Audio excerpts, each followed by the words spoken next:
My name is Morgan Reed, and the exact second my husband realized I wasn't the woman he could lie to anymore happened at my mother-in-law's New Year's dinner under her crystal chandelier when he raised his glass and announced, to my wife, who's finally agreed to step aside so Sloane and I can take the company to the next level. People clapped. Sloane Mercer, his business partner, smiled like a magazine cover and rested her hand on his arm like it belonged there. And I smiled too, because in my clutch, under the table, my phone was already recording, and the board chair of Jason's company had just texted me one sentence that made my pulse go perfectly calm. We have enough. Security is on standby.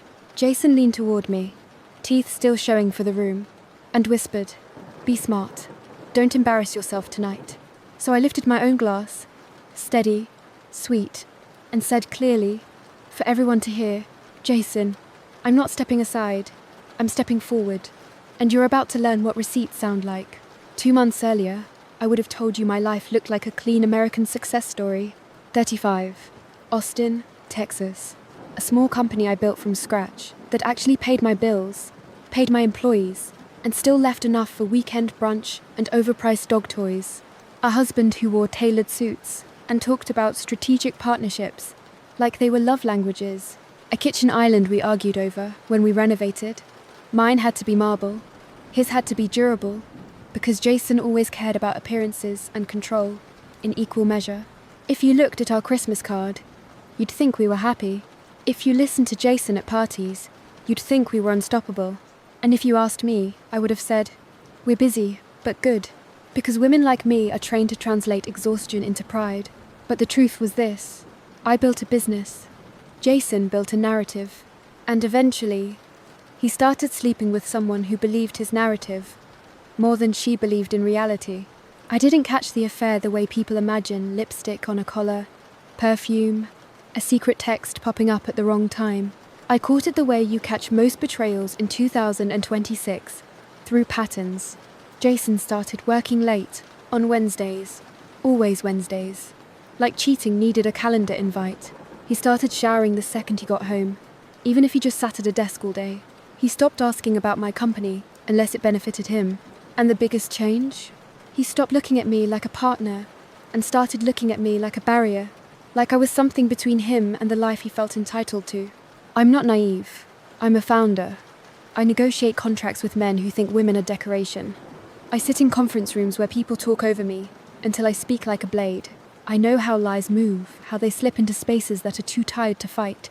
So when my instincts started tapping the glass inside my ribs, I didn't ignore them. I watched. I listened.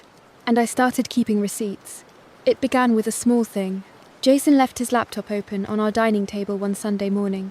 He was in the backyard, fixing the sprinkler, which meant he was calling someone else while pretending to do chores. I walked by with my coffee, glanced at the screen, and saw an email subject line that didn't belong in his job. "Miss you. Wednesday? No client sends that." I didn't touch the laptop. I didn't slam it shut. I didn't go outside and scream. I did what I've learnt to do when something is wrong, but not yet proven. I acted normal until I could act lethal. I went to the kitchen, fed my dog, washed a dish that was already clean, and let my brain start mapping. Wednesday, a woman. And the fact that my husband, my very image-obsessed husband, was careless enough to leave that on the screen meant he didn't think I was dangerous.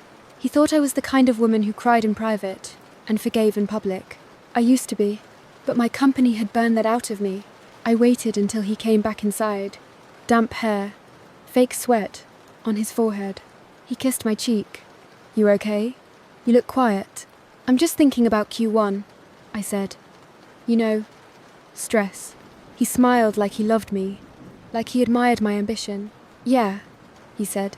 "You and your spreadsheets." He didn't know my spreadsheets were about to become his worst enemy.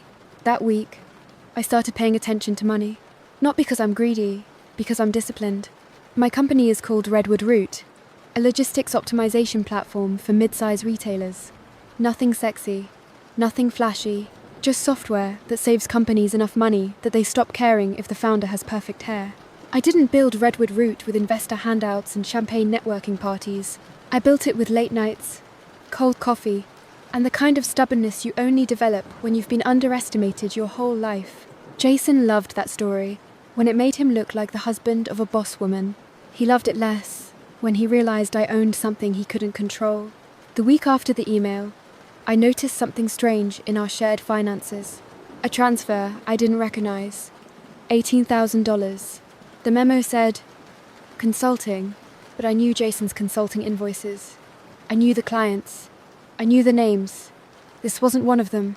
So I asked him, casually, on purpose. We were in the kitchen, Sunday night, meal prep containers lined up like a Pinterest lie. Hey, I said, cutting bell peppers. What was that consulting transfer last week? Jason didn't even look up. Oh, that. Just a bonus thing. I'm helping with a merger. Which client? He paused half a beat too long, then said, you wouldn't know them. It's through Sloane. Sloane. There it was. He said her name like it was normal. Like I'd been hearing it for years. Like she was a co-worker, not a threat. I'd met Sloane Mercer twice. Once at a tech conference in Dallas, where Jason's company Hartwell Capital Partners was presenting themselves as innovative, which is what middle-aged men call themselves when they buy younger companies and take credit. Sloane was the new partner everyone was talking about. Early 40s, blonde in a controlled, expensive way. The kind of woman who wore white and somehow never spilled anything. She'd shaken my hand and said, oh, I've heard so much about you. Jason's always impressed by your hustle. Hustle, the word people use when they want to compliment you without respecting you. The second time was at a charity gala. Jason's mother's favourite environment. Wealthy people pretending to be kind while judging your shoes. Sloane had smiled at me and said, you must be exhausted. Building a company and keeping a marriage alive? That's a lot. And I remember thinking, why does she sound like she's already describing it in past tense? Now her name was attached to an $18,000 mystery transfer. I kept my face neutral. Okay, I said. Just curious. Jason relaxed immediately, like he'd passed a test. And I realized something that made my stomach tighten. He wasn't worried about my anger. He was worried about my questions. That's the kind of man who can survive tears, but not documentation. Over the next week, I didn't accuse. I investigated. I hired a private forensic accountant quietly through a friend who owed me a favor from a software deal. Her name was Dana Lynn, and she had the kind of calm voice that makes you feel like chaos is a solvable puzzle. When I met her in a small coffee shop off South Congress, I slid my laptop across the table and said, I think my husband is lying to me, and I think the lie involves money. Dana didn't flinch. She just asked, personal, business, or both? I swallowed. Probably both. She nodded. Then we treat it like both. Give me access to whatever you can legally access, and don't confront him until we know what we're actually dealing with. I exhaled, because something about her phrasing what we're actually dealing with made me feel less crazy. That's what betrayal does. It tries to make you feel like your instincts are paranoia, like your discomfort is drama. Dana made it sound like math, and math doesn't care about gaslighting. That night, I started pulling statements. Not just joint accounts, everything. Because here's the ugly truth about marriage in America. Love is emotional, but the damage is financial. I found the transfers first. Small ones at the beginning. $2,000, $3,000, $500. Always with vague memos. Consulting, travel, vendor reimbursement. Then, bigger ones. $12,000, $18,000, $25,000. All routed through an LLC I didn't recognize. SM Meridian Solutions. I looked it up. It was registered in Texas 3 months ago. The registered agent? A law office in Dallas that specializes in corporate shielding. My pulse went steady again. Not because I wasn't hurt, because hurt is what you feel when you still hope it's an accident. This wasn't an accident. This was structure. While Dana worked, I paid attention to Jason's behavior like it was data. He started making comments about my company that sounded supportive, but weren't. You know, he said one night, you've done amazing, babe. But at some point, you have to think bigger. Maybe it's time to sell. I looked up from my laptop. Sell to who? He shrugged. There are options. Hardwell could acquire you. Or we could bring in new leadership. We're my company, my name, on every early contract. My product roadmap scribbled on sticky notes while he slept. And he said, we, like he was entitled to it by proximity. I kept my voice light. I'm not selling. Jason's smile tightened. Everything has a price. Not everything, I said. He laughed like I was cute, but his eyes didn't laugh. A week later, Dana called me. Do you want the bad news first? Or the worst news? I sat on my couch. My dog pressed against my leg, like he could sense my tension. Bad, I said. Jason's been funneling money out of your joint account into SM Meridian Solutions. That LLC is connected to Sloan Mercer. My throat went dry. Okay. Worse? Dana's voice sharpened slightly. He's also been using your company's vendor payment system to route consulting fees. It's not massive compared to your revenue, but it's consistent, and it's structured to look like legitimate subcontracting. My hands went cold. How? I whispered. He doesn't have access. Dana cut in gently. He does if he has your saved credentials, or if he has access to your devices, or if he convinced someone on your team it was authorized. My stomach dropped, because Jason had always had opinions about security. He'd always insisted my phone should be on the family plan he managed.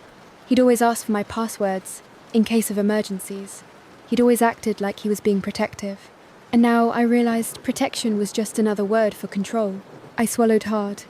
How much? Dana exhaled. From Redwood Route? Rough estimate. Around $92,000 over 4 months.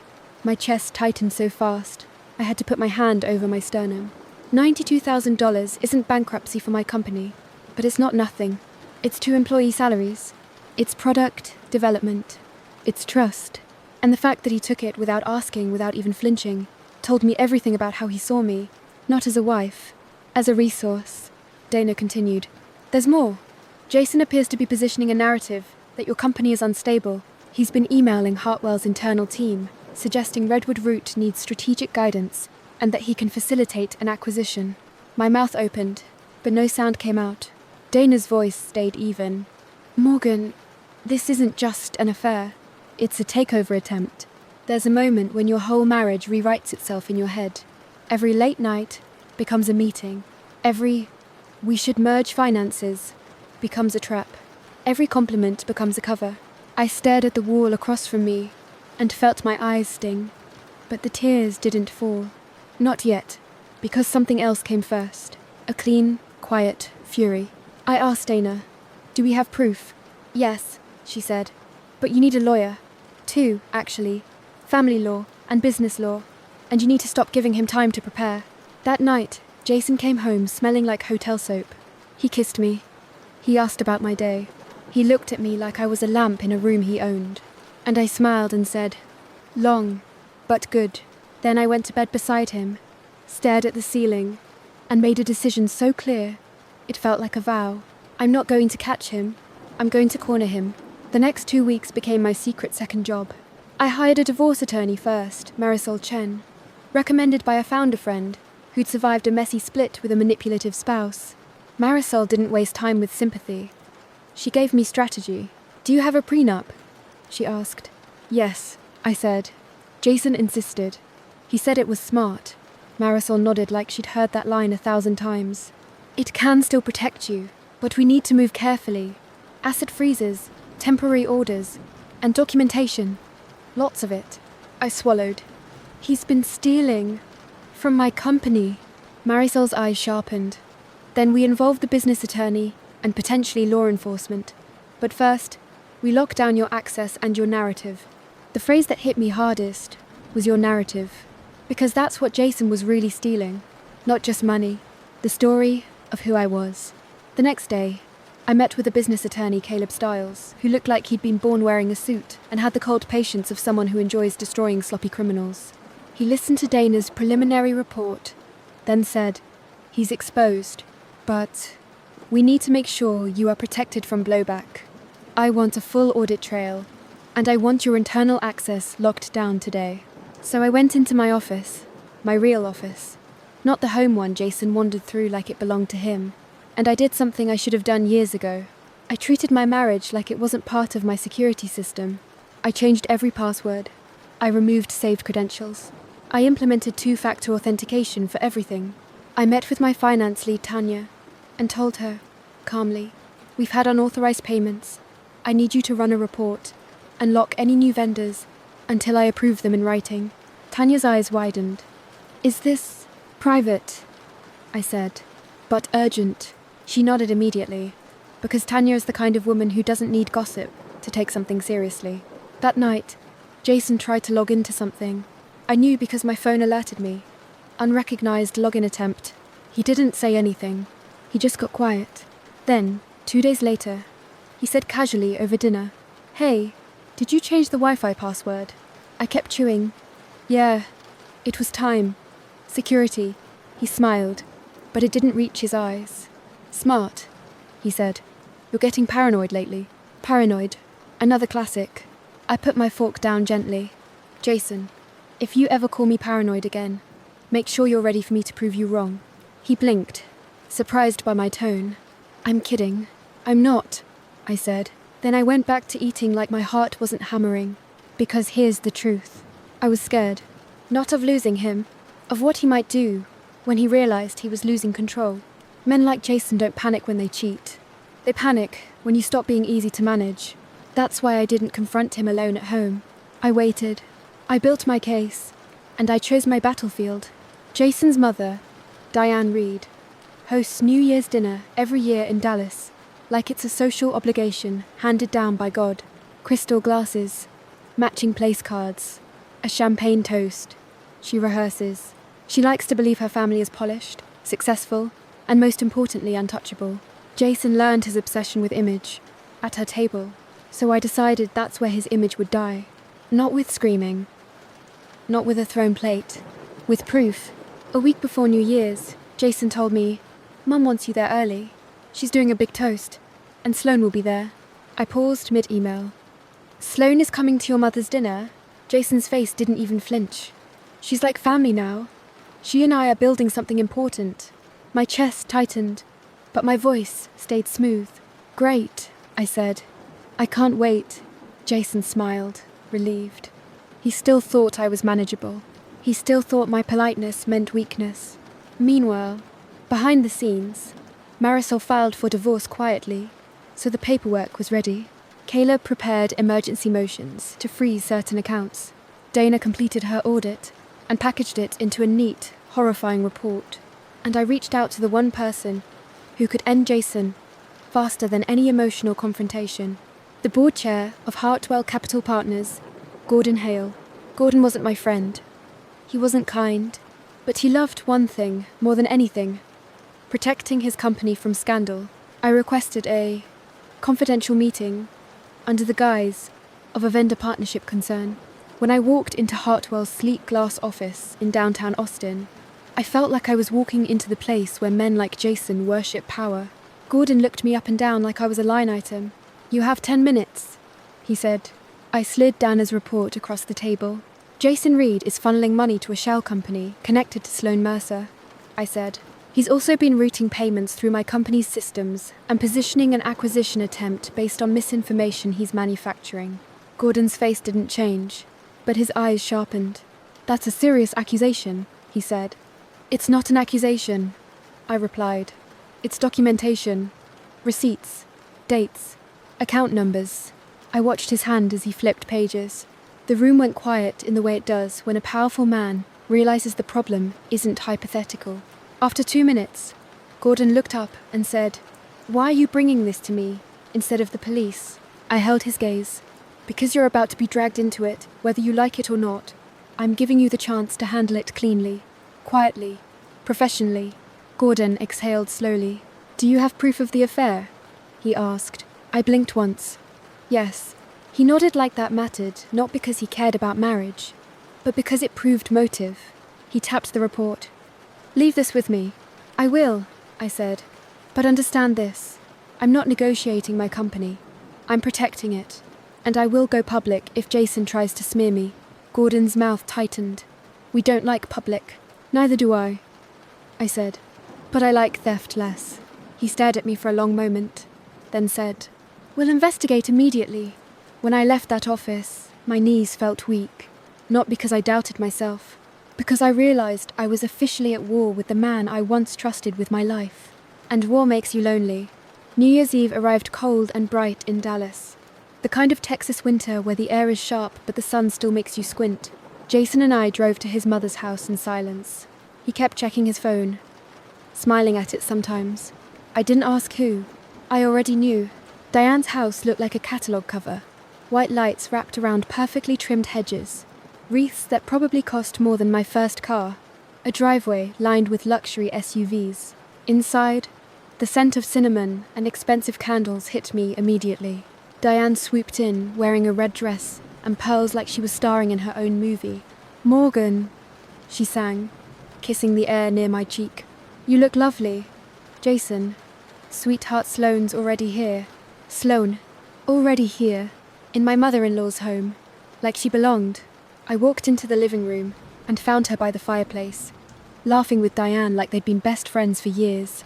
Sloane turned, saw me, and her smile widened just a fraction too much. "Morgan," she said warmly. "Happy New Year." I smiled back, controlled. "Sloane." Jason appeared beside her instantly, hand at the small of her back for half a second before he remembered himself. It was subtle, but I saw it. The casual ownership, the entitlement, and I felt something in me go cold again. Dinner was a performance. Diane had seated us strategically, Sloane beside Jason, of course, and me on Jason's other side like an inconvenient placeholder. Jason's father, Richard, talked about golf. Diane talked about legacy. Sloane talked about expansion. And Jason watched the room like a man who believed he was winning. Et Eliu, für apem, Diane klingt hagles. "Everyone," she said brightly. "Before midnight, Jason wants to share something exciting." My stomach didn't twist this time, because I knew. Jason stood, straightened his jacket, and smiled like a politician. He lifted his glass. "To family," he began. "To partnership. To new beginnings." He looked at Diane. "Mom, thank you for always believing in me." Diane preened. He looked at Sloane. "And to Sloane, my partner in business. And in vision. Together, we're building something that will outlast all of us." Sloane's eyes glittered. Then Jason looked at me, and his smile sharpened into something almost cruel. "And to my wife, Morgan," he said, "who finally understands that sometimes you have to step aside for something bigger than yourself." There it was, the public humiliation disguised as praise. Diane clapped first. Of course she did. Other relatives joined, confused but obedient. Jason leaned toward me, still smiling, and whispered, "Don't ruin this." Then he said, loud enough for the room, "Morgan has agreed that Redwood Root will be folded into Hartwell's portfolio under my leadership so we can scale it properly. My company, my life, announced like a donation." I set my fork down. I felt every eye turn toward me.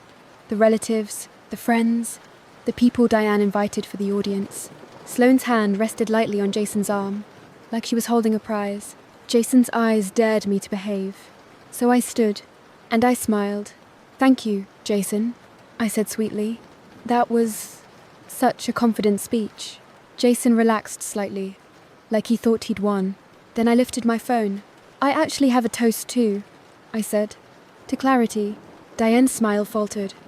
"Morgan?" I tapped my screen, and the audio filled the room. Jason's voice recorded from a week earlier, when he didn't know I had a device on the kitchen counter. "Sloane, don't worry. She's so busy with her little company she won't notice. And even if she does, she'll never go public. She's terrified of looking like a failure." A few people gasped. Jason's face went white. Sloane's smile froze like a cracked mask. I didn't stop it there. I swiped to the next recording one Dana had helped me legally obtain through proper channels, with my attorney's guidance, because I wasn't about to commit a crime while exposing one. Jason again. "We can route it through Meridian. She won't check vendor numbers. And if we push the narrative that her platform is unstable, Hartwell can acquire it for cheap. Then it's ours. Not it's mine. Ours. Because Sloane wasn't just his affair partner. She was his accomplice." The room shifted in real time. People stopped clapping. Diane's face tightened into panic. Jason lunged toward me, voice low and furious. "Turn it off!"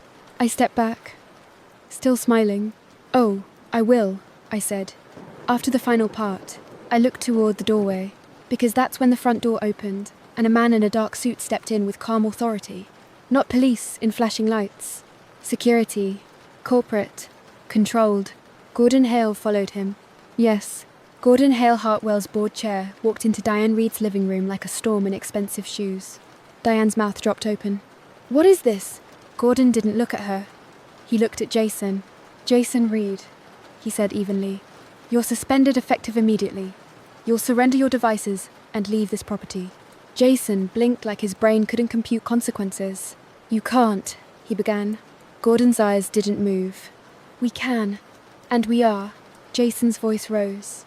This is a private family dinner. Gordon glanced at me briefly, just enough to acknowledge the source of the evidence, then back to Jason. You made it corporate when you committed corporate fraud, he said. And you made it public when you tried to leverage a marriage as a business asset. Sloane stood, voice tight. Gordon, this is ridiculous. Gordon's gaze cut to her like a blade. Sloane Mercer, he said, you will also surrender your devices. Our compliance team is investigating SM Meridian Solutions. If you obstruct, we escalate. Sloane's face drained. Diane finally found her voice high, furious. How dare you bring this into my home? I turned to her then. This was the part I'd been waiting for. Diane, I said, calm. Your home is where my husband thought he could humiliate me safely. So yes, I brought the truth here, because this is where he felt protected. Jason's eyes locked on mine. Wild now. You're ruining my life, he hissed. I laughed once short. Cold. No, I said. You ruined it when you decided my trust was a bank account. He stepped toward me like he might grab my arm. And that's when Richard Jason's father, quiet for most of the marriage, finally stood up. Jason, he said sharply. Stop. Jason froze, because for the first time in his life, the room wasn't on his side. I held Jason's gaze and said, clearly, so every person in that chandelier-lit room could hear, you don't get to call me your wife while you use me like a business loan. You don't get to touch my company, my money, or my name, ever again.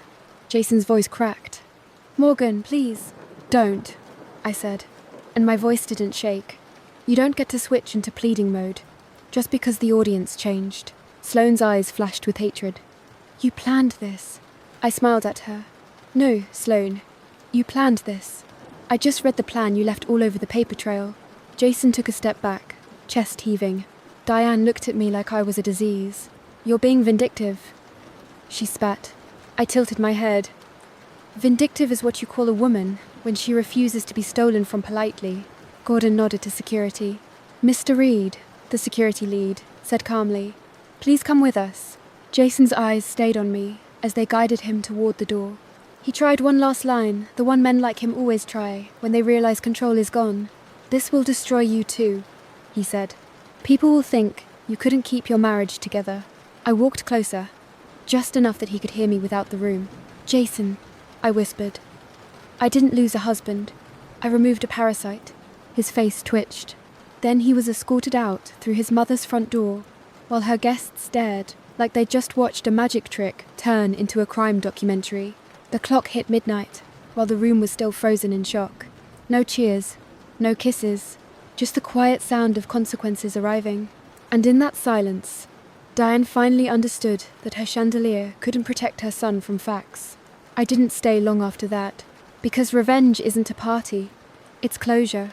I walked to the foyer, grabbed my coat, and Diane tried to stop me. Morgan, she hissed, grabbing my wrist. This is going to be humiliating for us. I looked down at her hand on me, then up into her eyes. For us? I repeated softly. Diane, I was humiliated the moment you seated your son's mistress beside him like I was invisible. Her lips parted in anger. I pulled my wrist free. Happy New Year, I said calmly. Try honesty this year. It's cheaper. Then I left. Outside, the cold air hit my lungs like freedom. In the car, alone, I finally let my face collapse, not into sobbing, into breathing, deep, shaky breaths that felt like my body remembered it deserved oxygen, because I knew what came next wouldn't be dramatic. It would be legal. Jason called me the next morning. I didn't answer. He texted, "We can fix this. Please." Sloane pressured me. I stared at it, and felt something almost like pity. Not for him, for the part of me that used to believe love could fix a man who refuses to be accountable. Marisol filed the divorce papers that same morning.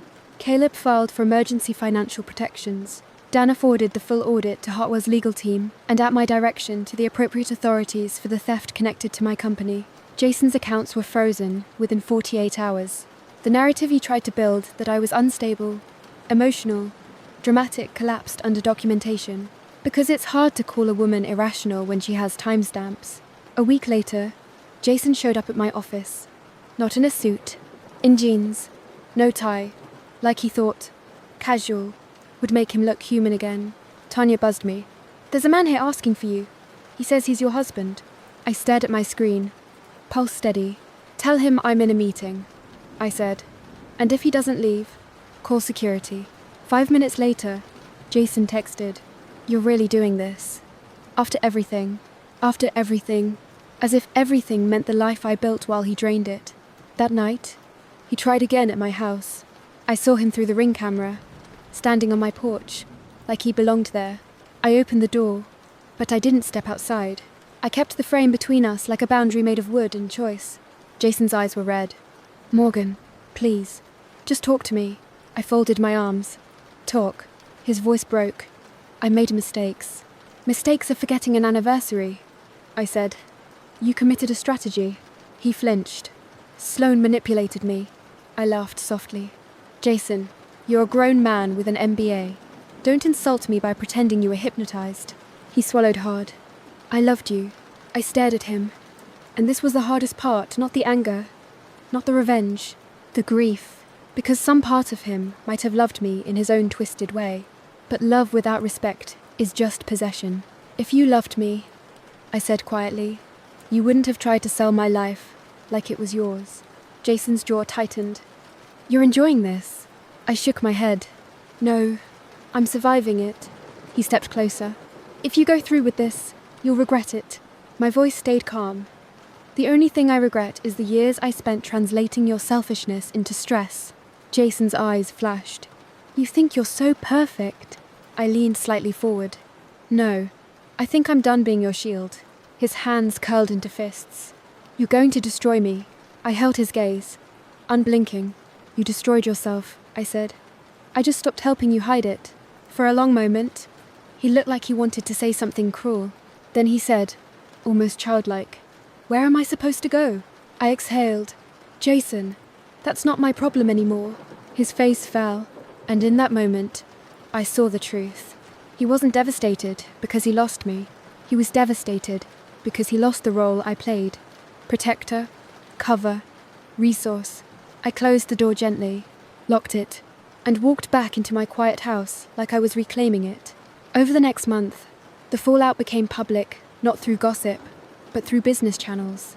Hartwell issued a statement about internal compliance investigations. Jason was terminated. Sloane stepped down. Then a tech blog picked up the rumors. And suddenly my inbox filled with messages. Founders asking if I was okay. Investors sniffing around like sharks. Old acquaintances pretending they cared. And Diane Reed called me twice. I didn't answer. The third time, I did. Not because I wanted closure, because I wanted boundaries.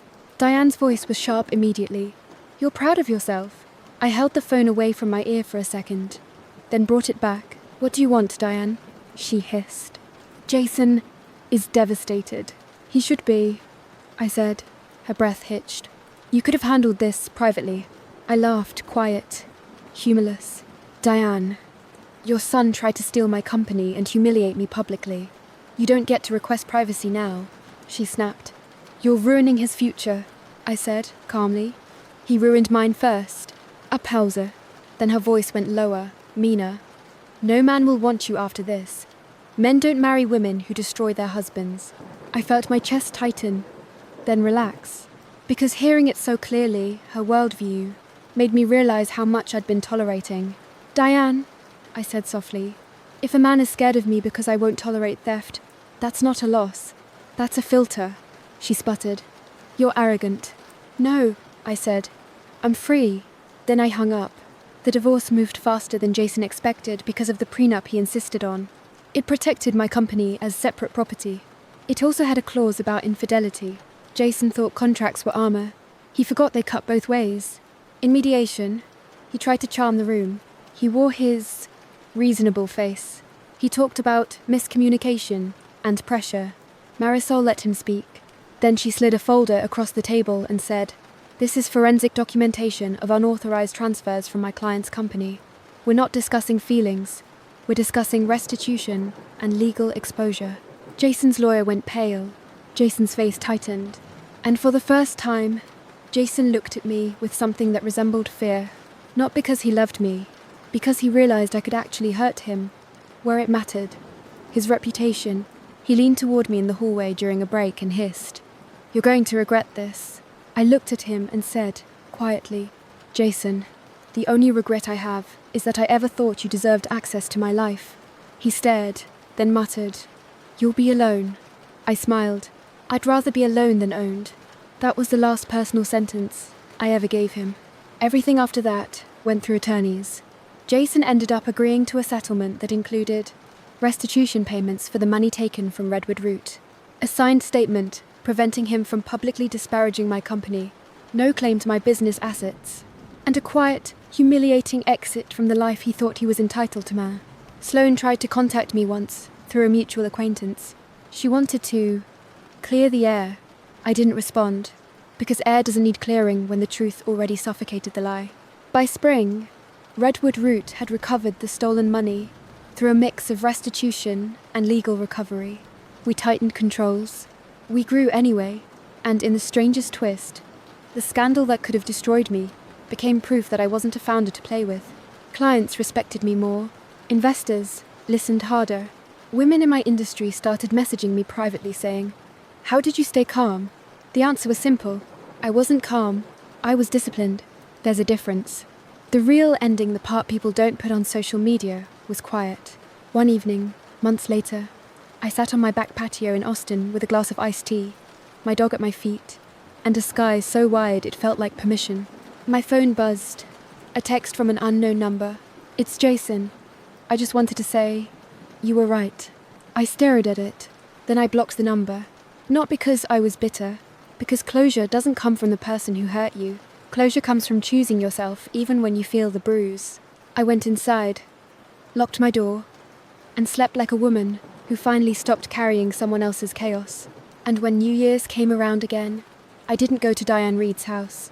I hosted my own dinner. Small, warm, real. No crystal, chandelier, no performance. Just friends, laughter, and the kind of peace you only earn when you stop letting people confuse love with access. If there's a lesson in all of this, it's not men are trash, or never trust anyone. It's this: love is not supposed to cost you your safety, your money, or your identity. And if someone asks you to be smart by staying quiet, they're not protecting you. They're protecting themselves.